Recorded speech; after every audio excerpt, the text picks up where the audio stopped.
अस्सलामुअलैकुम दोस्तों, आज की इस वीडियो का टॉपिक ये है कि डिफरेंट सिनेरियोज़ हैं। जैसे कि अगर आप किसी के साथ मैरिड हैं या आपके ट्विन किसी के साथ मैरिड हैं या वो रिलेशनशिप में हैं या आप किसी के साथ रिलेशनशिप में, अगर इस तरह की कोई सिचुएशन है तो इस सिचुएशन में आपने क्या करना है।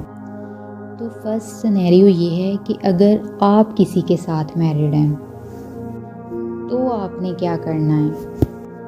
देखिए, अगर आपकी मैरिज हो गई है किसी पर्सन के साथ, चाहे अगर वो सोलमेट है या कार्मिक है, जो भी है ये आप बेहतर जानते हैं, लेकिन काम क्या है कि मैरिज तो हो गई है अब। तो कुछ लोग मैंने देखा है रो रहे हैं, हमारी मैरिज किसी और से हो चुकी है, अवेकनिंग हमारी बाद में हुई है। तो पहली बात ये कि ये जो हुआ है ये होना था।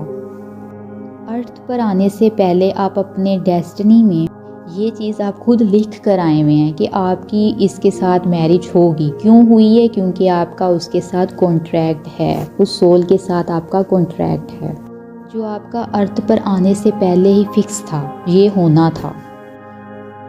अगर आप ये सोचते हैं कि अब हम ना किसी तरह कुछ भी ना कोई लड़ाई करके या लड़ाई करवा के हम इससे अपनी जान छुड़वाएं, तो पहली बात ये तो बहुत गलत बात है। इससे क्या होगा, आप अपना नेगेटिव कर्मा क्रिएट कर लेंगे उसी सोल के साथ जिसके साथ ऑलरेडी आपका कॉन्ट्रैक्ट था। एक तो वो चीज़ थी, फिर क्या अगर आपने कोई गलत हरकत की तो वो क्या होगा, फिर आपका उसके साथ नेगेटिव कर्मा क्रिएट हो जाएगा, कार्मिक अकाउंट ओपन हो जाएगा, फिर उसको क्लियर करने में और टाइम लग जाएगा।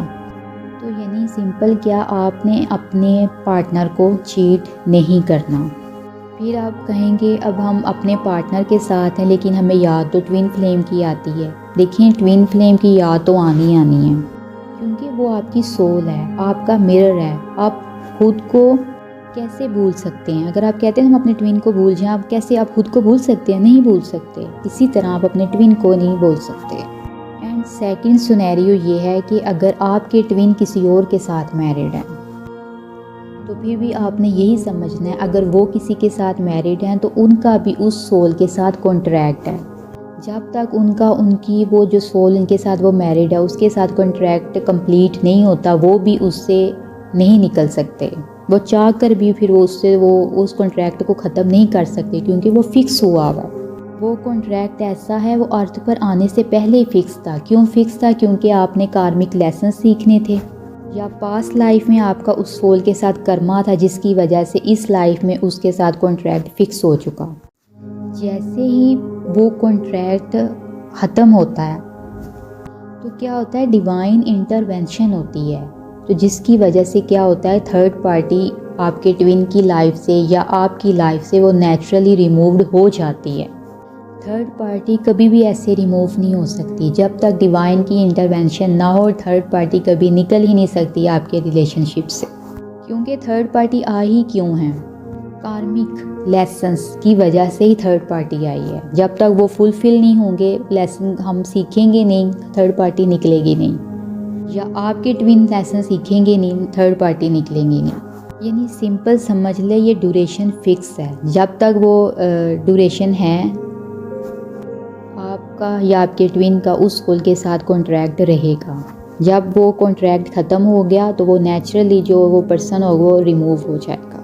तो अगर तो आप लोग मैरिड हैं तो अपने हस्बैंड को बिल्कुल भी चीट नहीं करना। अगर चीट करेंगे तो क्या होगा, नेगेटिव कर्मा क्रिएट हो जाएगा, और नेगेटिव कर्मा तो बिल्कुल भी क्रिएट नहीं करना। अगर तो उस पर्सन ने आपकी लाइफ से निकलना है तो वो नेचुरली वो रिमूव हो जाएगा। अगर तो उसके साथ आपका फुल लाइफ का कॉन्ट्रैक्ट है तो वो फुल लाइफ ही रहेगा। जो यानी सिंपल जो कॉन्ट्रैक्ट आपका अर्थ पर आने से पहले फिक्स हो चुका है उसके मुताबिक ही आपकी लाइफ आगे मूव ऑन करेगी। और रही बात ट्विन की, आप उसको कभी भी भूल नहीं सकते क्योंकि वो आपका ही अपना अक्स है। ट्विन फ्लेम समझ लें एक डोर बेल है। जैसे ही आप अपनी लाइफ में किसी रॉन्ग वे में चले गए या आपका माइंडसेट रॉन्ग वे में जा रहा है तो वो क्या होगा, आपको ट्विन फ्लेम की याद नेचुरली आने लग जाएगी, जिसकी वजह से आप ट्रिगर होते हैं। ट्रिगरिंग से क्या होता है, वो नेगेटिव इमोशन जो होता है वो बाहर सरफेस की तरफ से आ जाए। सिंपल क्या, सोल पर्जिंग का प्रोसेस हो जाएगा। आई होप इससे आपको थोड़ी गाइडेंस ज़रूर मिली होगी। Thank you so much.